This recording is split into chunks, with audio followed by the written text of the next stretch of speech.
Hello, my friend. Welcome. I'm glad you're here. Today, I want to tell you a story. A real story. It's about a man, his wife, and their little son. It's about a trip to a big city. It's about getting lost, feeling afraid, and finding strength through one small thing, English. This story is simple. The words are easy. But the meaning is deep. So sit back. Listen. Imagine. Maybe you will hear something that feels close to your heart. Maybe you will think, yes. That could be me. Let's begin. My name is Victor. I come from a small town in Ukraine. I work with my hands, building, fixing, always doing something useful. I never thought I would travel far. But last summer, everything changed. My wife, Anna, wanted to see the world. Our son, Misha, was 9 years old and full of questions about everything. We had some savings. So we decided, it's time for a trip. We chose San Francisco. I was not ready. We arrived in the city on a warm morning. The airport was big. Too many people. Too many signs. Everything was in English. My English was not perfect. I had learned some words from YouTube and phone apps. Just the basics. Hello. Thank you. Where is the toilet? That kind of English. The first few days were good. We saw the Golden Gate Bridge. We took pictures near the ocean. Misha laughed all the time. He liked the cable cars and the sea lions. Anna smiled more than usual. I felt proud. I was giving my family something new, something exciting. Then came the day we got lost. It started with a walk. Anna wanted to visit a market. She heard about it from a lady at the hotel. I looked at the map on my phone. We decided to walk there. It was only 30 minutes. The streets of San Francisco go up and down like waves. After 20 minutes, the buildings looked different. Not many people. The air felt cooler. I saw graffiti on walls. A man was sleeping under a blanket on the sidewalk. Are we going the right way? Anna asked. I checked my phone again. No signal. Misha looked at me. He trusted me. I didn't want to show fear. Yes, I said. Just a little more. But inside, I knew we were in the wrong part of the city. Then it happened. A car stopped near us. 2 men got out. They looked at me and said something fast in English. I didn't understand. One of them pointed to my backpack. I held Anna's hand. Misha moved behind me. Give me your bag, the man said again, louder now. I understood that part. I shook my head. No. The man took one step closer. Then I remembered something from a video I watched. A man said, in America, speak with confidence. Use short, clear words. Ask for help. Loud voice. I raised my hands and shouted, help. Police. Help. My voice echoed off the walls. I saw movement across the street. A door opened. A man stepped out holding a phone. The 2 men ran back to the car and drove away fast. I was shaking. My hands were cold. But I turned to Anna and Misha. It's okay now. We're safe. Anna hugged me tight. You did it. You protected us. Misha looked up at me with wide eyes. Papa, you speak English. You saved us. I laughed, but I felt tears in my eyes. For the first time, I was truly glad I had learned even a little English. We walked quickly back toward the hotel, using signs and asking people. I used English again. Simple words. Clear voice. People helped us. One man gave us directions. A woman called us a taxi. I understood most of what they said. That night, we sat together and ate pizza in our hotel room. Misha talked non-stop. Anna held my hand. I felt proud. Not because I was strong. But because I was ready. English helped me protect my family. It gave me power, even in a strange city. And that was only the beginning. The next morning, I woke up early. I looked at my son and my wife, still sleeping. I thought about what happened the day before. I knew one thing now, I needed to learn more English. Just a little was not enough. I wanted to be ready for anything. I went down to the hotel lobby. There was a man at the desk. His name tag said, James. I said, hello, James. He smiled. Good morning, sir. How can I help you? I asked slowly, where can I learn English fast? He laughed a little, not unkind. You want a school? A class? I nodded. Yes. Just one day. For talking. Like, practice. He thought for a moment. Then he gave me a card. This is a community center. 10 minutes from here. They have free English conversation class every day. Go there at 10 o'clock. I thanked him. I felt nervous but excited. After breakfast, I told Anna I wanted to try it. She kissed me on the cheek. We will go to the park. You go learn. We're proud of you. The center was in a small building. Not fancy. Inside, there were maybe 10 people sitting in a circle. All from different places, Mexico, China, India, Syria. An old woman smiled and said, "Welcome." The teacher was young and full of energy. Her name was Carla. She said, "Today we practice talking. No stress. Just speak. Mistakes are okay." I listened, I repeated, I asked questions. For 2 hours, we practiced simple conversations. How to ask for directions. How to talk to police. How to explain a problem. It felt like lifting weights, but for my mouth. At the end, Carla said to me, "You are brave. You speak well. Just keep going." When I returned to the park, I told Anna everything. Misha gave me a high five. That evening, we went to a small diner. The menu had no pictures. Only words. I read it slowly. I ordered for all of us. The waitress smiled. "Nice job with your English." I smiled back. "Thank you. I practice." Then something strange happened. A man at the next table turned to us. "Excuse me," he said. "Are you from Ukraine?" "Yes," I said. "My grandparents too," he replied. "Long time ago. I love Ukraine." "What city?" We talked for 10 minutes. I told him about my town. About the war. About how people try to live normal lives.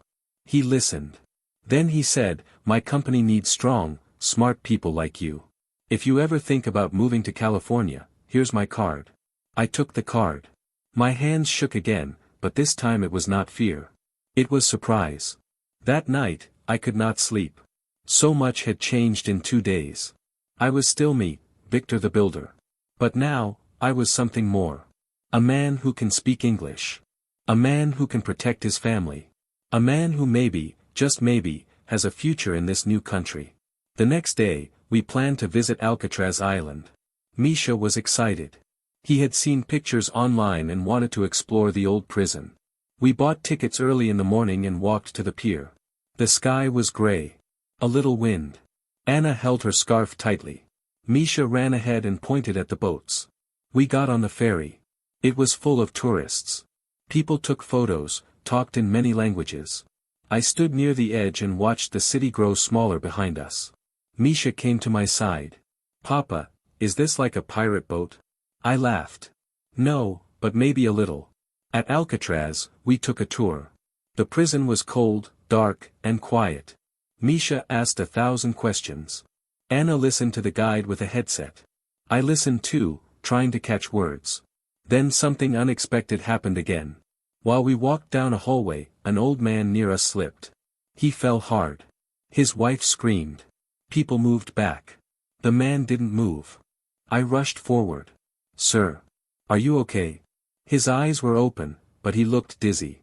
His leg was twisted strangely. His wife was crying. "Help. Somebody call 911. I looked around. People were scared. No one moved. "I have phone," I said. I called the number. The woman on the line spoke fast. I took a deep breath. "Man fell. Hurt leg. Alcatraz. Near cell block A, needs help." She asked me questions. I answered slowly but clearly. "Not bleeding." "Yes, he is awake." "No, he cannot walk." She said help was coming. After a few minutes, a staff member arrived. Then a small medical team. They took the man away carefully. His wife looked at me. "You helped us. Thank you." I didn't know what to do. I nodded. "I understand. I was scared too. But, we had to do something." Anna came to me. She looked at me differently. "You didn't wait. You acted. You used your English." I shrugged, a little shy. "I tried." That evening, Misha drew a picture of Alcatraz. In the corner of the drawing, he drew a small man with a phone and a big smile. "That's you, Papa," he said. "My hero." Anna hugged me. Her voice soft. "I feel safe with you. I always did. But now I see something more." That night, I looked again at the business card from the man in the diner. I showed it to Anna. "What if," I said. She looked at it. "You want to call him? Maybe not now. But one day. Why not?" We spent the next few days in San Francisco. We saw Chinatown. We visited a science museum. We watched sea lions again. I used English every day. At the hotel. In restaurants. In stores. Each time I felt more sure, more alive. On the last day, we packed our bags. Misha was quiet. I asked, "Are you sad?" He nodded. "I like it here." Anna said, "Me too. But we'll come back." I said nothing, but I was thinking the same thing. Yes. We will come back. At the airport, a woman at the counter said, "How was your stay?" I smiled. "Beautiful. We saw much. We learned much." She looked at my passport. "Safe travels, Mr. Shevchenko." "Thank you," I said. "We'll come back soon." On the plane, I watched my family sleep. I thought about all that happened. We got lost. Faced danger. Helped someone. Made a new friend. I used English to protect, to connect, to grow. I remembered something the teacher, Carla, said at the English class: language is not just words. It's a bridge. Between people. Between fear and courage. She was right. Back home, I found a new English class at the library. I go every week now. I talk more. I listen more. I help others who are afraid to speak. Sometimes I tell them my story. The story of how a simple man from Ukraine got lost in a big city, and found his voice. My name is Victor. I still build with my hands. But now, I also build something else, with words. A new life. A stronger self. And maybe, one day, a new home in a land where I once felt like a stranger. Not anymore. 1 month after we came home, I was standing in our kitchen. I looked out the window. Snow was falling softly. Anna was preparing tea. Misha was doing homework. Everything was normal. Familiar. But my thoughts were far away. "Are you thinking about San Francisco again?" Anna asked. I nodded. Every day. I keep seeing the streets. The people. The moment I called for help. The old man in Alcatraz. The card from that man. She came closer. "Do you want to call him?" I didn't answer right away. Then I said, "I want to try. Not just for me. For us." So I did. His name was David. He remembered me. "Victor," he said. "You're the guy with the strong accent and stronger family." I smiled. "That's me." He told me his company builds homes. He needed someone with hands like mine. Someone who works hard and thinks fast. He said, "If you ever move to the US, call me. You'll have a chance." The next few weeks were full of questions. What if it doesn't work? What if it's too hard? What about school for Misha? What about the language? But also, what if this is our chance? Anna supported me. She always believed in me. Misha said, "I want to go where people speak English. I want to be like you, Papa." So I did something big. I applied for a work visa. It was not easy. Papers. Interviews. Waiting. But I was ready. I had a goal. When I had my visa interview, the officer looked at me and said, "Why do you want to go to the US?" I answered in clear, simple English. "I want to build houses. I want to give my family a safe, good life. I love my country. But I want to grow. I am not afraid to work. I already started learning English. I will learn more." He looked at me for a long moment. Then he smiled. "Good answer. Good luck." A month later, I had my visa. We sold many things. We said goodbye to family. To friends. It was hard. But we knew we had to try. When we landed in San Francisco again, everything looked different. Not because the city changed. Because I changed. David met us at the airport. He hugged me like an old friend. "Ready to work?" he asked. "Ready," I said. He found us a small apartment. Not big, but clean and warm. He helped Anna find English classes too. Misha started school. He came home every day with new words, new stories. He made friends. He even helped me say some words the right way. I started working in construction. At first, I listened more than I spoke. But every day, I used more English. My team helped me. They liked my attitude. They said, "You learn fast." I told them, because I have to. Because I want to. After 6 months, David called me into his office. "Victor, I want to promote you. You have skills, and now you have words. You can lead a team." I couldn't believe it. "Me? Are you sure?" He nodded. "I see who you are. You lead with your hands, and your heart." That night, I told Anna and Misha. We cried a little. But it was happy crying. I remembered the first time I stood on a San Francisco street and didn't know where I was. I remembered the fear in my stomach. The man asking for my bag. The moment I shouted for help, using the little English I had. Now, I was here. Not lost. But building. Living. Speaking. One evening, I was walking home from work. I passed a small shop with a sign that said, "English Help. Free classes. Open to all." I stepped inside. A woman at a desk looked up. "Do you want to join?" I smiled. "I want to help." Now, every Saturday, I go there. I sit with people who are new, just like I was. I listen to their stories. I help them say their first sentences.